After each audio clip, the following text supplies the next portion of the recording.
안녕하십니까. 운전직 공무원 자동차 구조 원리를 맡은 백광열이라고 합니다. 자동차 구조 원리 혼자 공부하시기 많이 어려우시죠. 물론 저도 자동차 처음 공부할 때 엄청나게 많은 노력과 그 다음에 헤매면서까지 이렇게 공부를 해왔었던 게 기억이 어렴풋이 나는 것 같습니다. 자, 자동차 구조 원리 정말로 생소한 부분이고요. 뭐 고등학교 때 문과 전공인데 이런 부분을 내가 쉽게 섭렵할 수 있을까? 또는 자동차에 대해서 좀 전혀 문외한인데 이런 것들을 어떻게 내가 공부할 수 있을까라고 하는 부분에서 굉장히 많은 고심을 가지고 계시는 분들이 많으신 걸로 확인했습니다. 그래서 사실 저도 어렵게 공부했었지만 여러분들한테 어떻게 쉽게 접근할 수 있을까라고 하는 부분으로 많은 고심을 했었고, 가급적이면 여러분들 눈높이에 맞춰서 강의를 좀 진행을 해볼까라고 생각을 하고 있습니다. 자동차 구조 원리라고 하는 것이 굉장히 복잡하고 그 다음에 갖가지 명칭 또 생소한 이름들 또는 용어들 굉장히 많은 그런 것을 함축하고 있는 게 자동차 구조 원리인데요. 그런 부분들을 하나씩 짚어나가면은 좀 더 시험에 대비하실 수 있지 않을까라고 하는 생각을 갖고 있습니다. 자동차 구조 원리 또는 자동차 공학, 자동차 정비 이런 말이 여러 가지 말이 있는데 사실은 구조 원리, 자동차 공학, 자동차 정비 과목이 다 틀리죠. 틀리지만 사실은 경계가 굉장히 모호합니다. 서로 교집합이라고 보면 돼요. 구조 원리 내용의 공학이라는 내용과 정비라고 하는 내용이 같이 이렇게 포괄적이다. 그래서 참 어려운 부분이지만 그래도 같이 꿋꿋하게 공부해 보도록 하겠습니다. 자, 이번에는 뭐를 제가 좀 확인을 해봤냐면요. 그동안 2014년도부터 19년도까지 출제한 출제 분석을, 경향을 한번 분석을 해봤습니다. 과연 어느 파트에서 시험 문제가 많이 나오고 또 어느 파트에서는 좀 출제가 적게 되는지 또는 새롭게 출제되는 것들은 없는지 이런 것들을 총 6년간의 내용을 토탈 종합을 해본 결과 지금 보니까 기관 파트가 전체 약 43%의 출제가 됐었고요. 그 다음에 실시 파트가 37%, 그 다음에 우리 전기 파트라고 하는 부분이 20% 정도의 출제가 됐었다라고 하는 것을 분석을 통해서 알아냈습니다. 그러다 보니까 기관 파트, 전기 파트, 실시 파트 이렇게 각각의 크게 세 가지 파트로 나눠서 우리가 얘기할 수 있을 텐데 기관 파트가 제일 출제가 많았고 그렇다고 해서 전기 파트는 출제가 적으니까 저거는 좀 등하시하겠다 이렇게 얘기할 수 없죠. 왜 그러냐면 어느 지방, 어느 지역에서는 전기 파트가 10문제 중에서 3문제 나온 데도 있고 그러면 30% 아닙니까? 그죠? 또 어느 지역에서는 전기 파트가 10문제 중에서 1문제밖에 안 나왔고 그럼 그건 10% 아닙니까? 그렇다고 해서 10%, 30%를 과감하게 포기할 거냐? 그럴 수 없죠. 한 문제 가지고서 당락이 결정이 되는데요. 그러다 보니까 어느 것 하나가 중요하지 않다. 이렇게 얘기할 수 없네요. 그렇다고 하면 기관 파트는 주로 어떤 내용으로 분석이 되느냐? 어떤 내용으로 출제가 주로 되느냐? 자, 그것을 분석해 본 결과 이렇습니다. 자, 색깔별로 이렇게 쭉 표시가 되는데 요거는 다음 장에 좀 더 세분화시켜서 이야기를 할 거고요. 어쨌든 엔진 주요부, 우리 엔진 주요부라고 하는 것은 엔진의 뼈대라고 하는 부분이죠. 이 엔진의 뼈대라고 하는 부분에 주로 어떻게 구성이 되어 있느냐. 그 다음에 실린더가 어떻게 생겼고 피스톤에 관한 문제들 또는 크랭크 축에 관한 문제들 연소실이 어떻고 이런 것들이 전부 엔진 주요부에 해당하는 사항들입니다. 보시다시피 출제가 골고루 해년마다 많이 출제가 됐었습니다. 참고하실 것은 2018년도, 2019년도의 문제는 2회치밖에는 제가 준비하지를 못했어요. 그러나 2014, 15, 16, 17년 4년치는 한 10회 차분까지 전부 다 분석을 한 것이기 때문에 19년, 18년도는 사실은 조금 덜 중요시 여기시면 될 것 같고 나머지 연도에는 출제된 것들이 많기 때문에 거기서 많은 것을 가지고서 분석을 했기 때문에 그 부분은 잘 참고해서 들어주시면 좋겠습니다. 자, 그 다음에 밸브 장치. 밸브라고 하는 것은 흡입 밸브하고 배기 밸브, 밸브 장치가 있죠. 물론 저것도 엔진 주요부에 해당할 수도 있겠지만 밸브에 관련된 문제들이 좀 있어가지고 별도로 빼내봤습니다. 그래서 밸브에 관한 것들도 출제가 되고 있었고요. 윤활 장치. 윤활이라고 하는 건 뭡니까? 엔진이 회전 운동하면서 마찰이라고 하는 것이 발생하고 마멸이라고 하는 것이 만들어지겠죠. 그런 마찰과 마멸을 방지하기 위해서 엔진 오일이라고 하는 것을 집어넣지 않습니까? 그런 엔진 오일. 그러면 요것보다는 다음 장을 가지고서 좀 더 보겠습니다. 자, 금방 얘기했듯이 엔진 주요부가 전체 기관 파트에서 약 35문항 정도 출제가 됐습니다.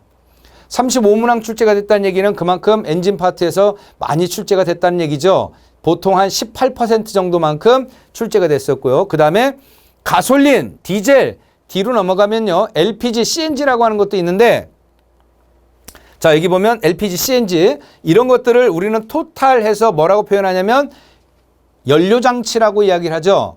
그 연료장치 중에서도 어디 가솔린 기관이 31문제가 출제가 됐더라고요. 전체 기관 파트에서 약 16% 출제 빈도수가 아주 많다라는 얘기죠. 그래서 가솔린 기관에 관련된 것들, 가솔린 엔진이 어쩌고 저쩌고 이런 부분들, 그런 부분이 실질적으로 약 16%에 차지합니다.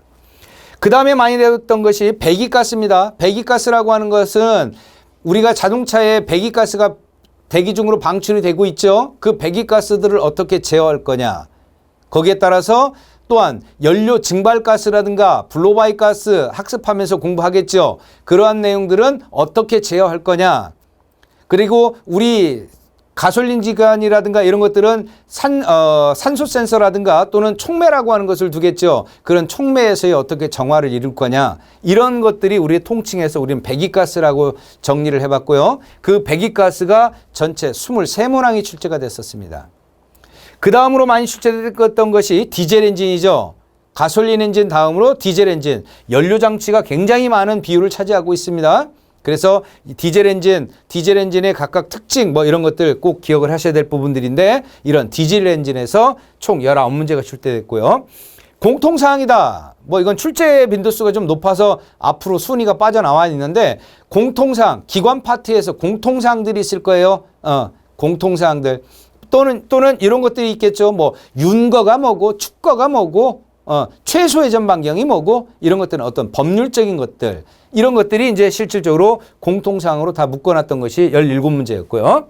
그 다음에 윤활장치 총 13문제 그 다음에 윤활장치와 똑같이 냉각장치 12문제 그렇게 출제가 됐었고요. 그 다음에 공식에 관한 것들은 그렇게 많이가 출제되지는 않았습니다. 공식 뭐 예를 들어서 배기량을 구한다든가 압축비를 구한다든가 이런 공식에 관련된 것들은 그렇게 많은 출제 빈도수를 나타내고 있지는 않습니다. 자, 그 다음에 LPG 장치 이렇게 해서 전체적으로 가솔린 기관에서 우리 기관 파트에서 나올 수 있는 문제들은 이런 형태를 띄우고 있었다라고 하는 것이고요. 자, 이거는 뭐 연도별로 엔진 주요부에서는 몇 문제씩 출제가 됐는지 아까 얘기했지만 2019년, 2018년도는 모집 그 문항수가 많지가 않아서 분석한다라고 하는 개념에서는 사실은 좀 의미가 없었습니다. 그래서 대략 14, 15, 16, 17년도 정도만 봐두시면 될 것 같습니다. 어쨌든 이거 전체적으로 이렇게 본다라고 하면은요, 결국은 골고루 분배가 되고 있고 골고루 출제가 되고 있습니다.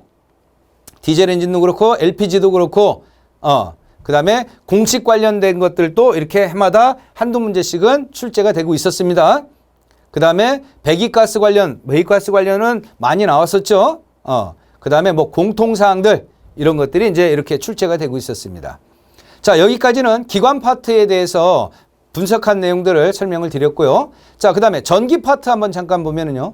전기 파트 대표적으로 기초 전기 전자 등이 있을 테고 또는 뭐 축전지라든가 충전장치, 기동장치, 뭐 등화장치, 냉난방장치 요즘 많이 이슈화되고 있는 친환경 자동차 대표적으로 하이브리드 또는 일렉트로닉 피킬 전기자동차 뭐 이런 것들을 우리는 전기장치에 해당합니다.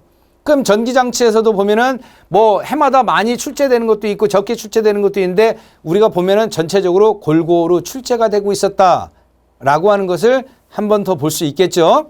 자, 그래서 그 첫 번째 순위가 축전지가 제일 많이 출제가 됐었습니다. 총 13문항이 출제가 됐었고요. 축전지, 우리 배터리라고 하는 것들이죠. 배터리를 어떻게 사용을 해야 되고 배터리의 구조는 어떻게 돼 있고 배터리의 기능은 어떻고 이런 부분들. 그 다음에 점화장치라고 하는 부분이죠. 점화장치. 자, 이거는 가솔린 기관에만 해당하겠죠. 또는 물론 LPG라든가 CNG 기관도 여기에 해당할 수는 있겠지만은 점화장치라고 하면은 디젤 엔진에는 점화장치가 없죠.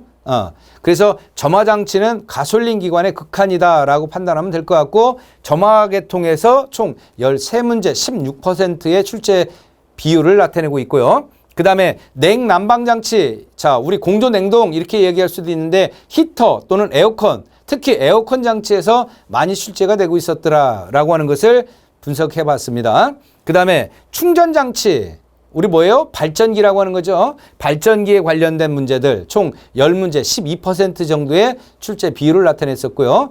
기초전기, 기초전자, 무슨 뭐 예를 들어서 뭐 저항이 어떻고 또는 뭐 전압과 전류는 뭐고 또는 반도체 소자는 어떤 것들을 쓰고 이런 기초 전기전자 쪽이 전체 약 9문항 11% 정도를 차지했었습니다.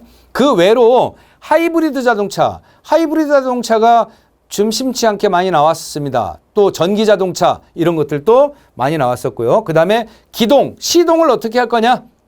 거기에 우리가 얘기하는 스타트 모터라고 하는 것이 있죠. 그 스타트 모터라고 하는 놈에 관련된 사항으로 총 7문제 8% 정도의 출제 비율을 나타냈었고 나머지 이 정도의 출제를 하고 있었다라고 하는 것으로 분석이 됐습니다. 자, 그래서 뭐 기초 전자, 축전지, 그 다음에 충전장치, 냉난방장치, 점화장치, 그 다음에 등화, 뭐 각각의 거의 뭐 골고루 한두 문제씩은 출제가 되고 있었다라고 하는 것들을 표를 봐서 우리가 확인할 수 있었습니다. 자, 마지막으로 셰시 파트입니다. 셰시 파트라고 하는 것은 뭐 변속기라든가 또는 종감속 장치 및 동력 전달 장치, 그 다음에 클러치, 제동 장치, 그 다음에 타이어, 조향 장치, 뭐 현가 장치, 휠 얼라이먼트 이런 것들을 총망라해서 우리는 셰시 파트라고 칭하죠. 그 셰시 파트에서도 역시 출제가 많이 되고 있었다라고 하는 것을 표를 보면 확인할 수 있겠죠. 그 첫 번째로 제일 많이 출제된 곳이 셰시 파트에서는 제동 장치가 총 28문제가 출제가 됐었습니다. 토탈 18%의 출제 비율을 나타내고 있었고요. 그 다음으로 많이 나왔던 것이 동력 전달 장치입니다. 동력 전달 장치라고 하는 것은 변속기를 제외한, 지금 우리는 변속기를 별도로 뺐어요. 그래서 변속기 이후부터 타이어, 휠까지, 휠 전까지 그 일련의 장치를 보고 우리는 동력 전달 장치라고 하죠. 그 동력 전달 장치에서도 출제 빈도수가 아주 높다라고 하는 것을 표를 보면 알 수가 있겠죠. 그 다음에 현가장치. 현가장치라고 하는 것은 승객의 어떤 승차감을 좋게 하고, 그 다음에 화물의 어떤 그 파손이라든가 이런 것들을 보호할 목적으로 설치하는 것을 우리는 현가장치라고 하죠.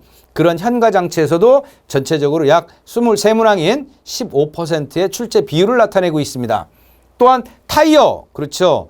굉장히 중요할 수 있죠. 타이어에서도 역시 타이어 한 분야에서 총 19문제가 출제됐다라고 하면은 굉장히 많이 출제된 걸로 판단이 됩니다. 자, 그 다음에 휠 얼라이먼트. 휠 얼라이먼트라고 하는 것, 우리 뭐 카센터라든가 아니면 공업사 근처에 이렇게 지나가다 보면 휠 얼라이먼트라고 써져 있죠. 거기에는 캠버, 캐스터, 토인, 바퀴 어떤 틀어짐, 뒤틀림 이런 것들을 우리가 확인하는 것을 보고 우리는 휠 얼라이먼트라고 하죠.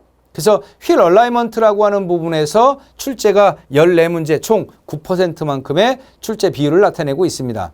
거기에 자동 변속기죠. 변속기도 AT, 오토 트랜스미션, 자동 변속기, 그 다음에 뭐 수동 변속기 토탈 하면은 총 한 10문제 정도 출제가 되더라고요. 자동 변속기 쪽에서도. 그 다음에 조향 장치, 그 다음에 뭐 안전 기준, 저기에 서 있는 안전 기준은 사실은 셰시라고 이야기하기는 좀 어렵겠지만 그냥 어디 별도로 빼기가 그래서 그냥 셰시 쪽에다 집어넣습니다. 안전 기준. 그 다음에 이런 것들은 안전 기준이다라고 하는 것들은 우리 안전 기준에 관한 시행 규칙에 관한 그런 법령이 있죠. 그 법령 사항들을 좀 공부를 하셔야 될 것 같습니다. 그 다음에 클러치, 공통사항, 뭐 변속기 순서로 구성이 되어 있었습니다. 그래서 제가 여러분들한테 드리고자 하는 얘기, 드리고 싶은 얘기는 뭐냐? 이런 겁니다. 어느 부분이 중요하고 어느 부분이 안 중요합니까? 또 어떤 문제가 출제가 됩니까? 답 없지요. 답 없습니다. 만약에 그걸 제가 알고 있다라고 하면은 이거 안 합니다. 다른 일 하죠. 그죠? 결론적인 얘기는 학습하는 내용을 처음부터 끝까지 전부 다 숙지하시는 수밖에 없을 것 같아요. 근데 처음부터 끝까지 어떻게 다 암기합니까? 이거 말도 안 되는 얘기죠. 그래서 가장 우선적인 건 뭡니까? 이해를 하셔야 됩니다. 여담이지만 제가 그 대학 다닐 때 서점에 가면은요, 공인중개사가 한참 막 베스트셀러 칸에 있었어요. 그 베스트셀러 칸에서 공인중개사 책을 딱 열어서 머릿말을 읽으려니 글씨니까 읽긴 하겠죠. 근데 내용이 뭔 내용인지 하나도 모르겠더라고요. 자동차 처음 준비하시는 분들이 그런 입장이지 않을까라고 생각을 합니다. 크랭크 축이 어떻게 생겼는지, 피스톤이 어떻게 만들어졌고 어떻게 구성이 되어 있는지 이거를 모르는데, 쳐다보지도 못했는데 이거를 글로써 읽으려고 하니 굉장히 어렵죠. 그래서 어쨌든 저는 여러분과 처음부터 이해하는 데 차원을 두고서, 가장 이해하는 데 목적을 두고서 강의를 진행하도록 하겠습니다. 그리고 두 번, 세 번 공부하다 보면, 두 번, 세 번 동영상 반복하다 보면 어느 순간에는 감이 오겠죠. 그때 암기하실 거 암기하십시오. 수업 중에 암기해야 된다, 중요하다, 외우셔야 된다 얘기할 수 있겠죠. 그런 것들 암기하시고 복습하고 학습하고 내 거 만들어서 그 다음에 문제 풀어보십시오. 그래야 문제가 눈에 들어옵니다. 처음부터 기출문제 몇 번 이렇게 분석해 보다 보니까요. 물론 중복되는 문제들이 한두 문제 정도씩은 있더라고요. 그렇지만은 그 문제가 다시는 안 나올 수도 있고 또는 내년에 또 나올 수도 있습니다. 아무도 모르죠. 아무도 모릅니다. 그렇기 때문에 기출문제만 또는 예상문제만 한다. 이것만 갖고서는 사실은 문제 풀기가 굉장히 어려울 것 같습니다. 그래서 가장 우선적으로 뭐예요? 이론 강의 충실하게 듣고 개념 파악하십시오. 자동차의 개념, 각각 장치들의 개념 충분히 이해하셔야 됩니다. 그 이해하시고 난 다음에 암기하실 거 반드시 암기하셔야 되죠. 그리고 난 다음에 뭐 해야 됩니까? 문제 풀어보셔야 돼요. 문제 풀어보시고 내가 예전에 공부했던 내용이 이런 식으로 문제가 나오는구나. 그리고 문제 풀어본 다음에 마지막으로 기출문제 또 정리했던 것들 다시 한 번 더 리바이벌 해서 내 거로 만드시는 게 가장 우선적이라고 생각을 합니다. 그래서 여러분들의 자동차 운전직 공무원 반드시 합격할 수 있도록 최선을 다해서 노력하도록 하겠습니다. 감사합니다.